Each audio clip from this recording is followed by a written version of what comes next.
ശബരിമലയിൽ 42 വർഷം ഡോളി ചുമന്നതാണ് ഈ അച്ഛൻ. രാഷ്ട്രപതിയും കേന്ദ്രമന്ത്രിമാരും സിനിമാ നടന്മാരും അങ്ങനെ ഒരുപാട് പേരെ ചുമന്ന് മുകളിലെത്തിച്ചിട്ടുണ്ട്. 73-ലെ വി വി ഗിരിയുടെ മോനെ പുല്ലുമേട് വഴി ഡോളി കൊണ്ടുവന്നു. അതിലൊരാൾ ഞാനാണ്. ഞങ്ങൾ 8 പേര് വന്നതിൽ. 74 വയസ്സാണ് പ്രായം. ശബരിമലയിലെ ജോലി മതിയാക്കി വന്നപ്പോൾ ഇവിടെ ഒരു ചെറിയ കട തുടങ്ങി. നല്ല സംഭാരവും പുഴുങ്ങിയ മുട്ടയൊക്കെയാണ് കേട്ടോ ഇവിടെ കിട്ടണത്.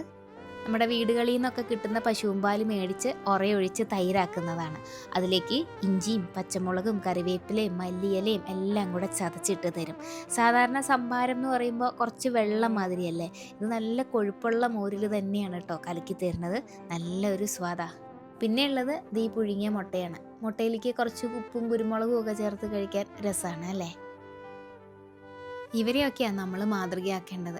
74-ാമത്തെ വയസ്സിലും ഇദ്ദേഹത്തിന് വേണമെങ്കിൽ വെറുതെ വീട്ടിലിരിക്കാം, പക്ഷേ എന്തെങ്കിലുമൊക്കെ ചെയ്തുകൊണ്ടിരിക്കും. അതാണ് പഴയ തലമുറയുടെ ഒരു ഗുണം. ഈ ഒരു സംഭാരം കുടിക്കാൻ വേണ്ടി സിറ്റിയിൽ നിന്ന് ഇത്ര ദൂരം വന്നാലും ഒരു നഷ്ടവും ഇല്ല കേട്ടോ.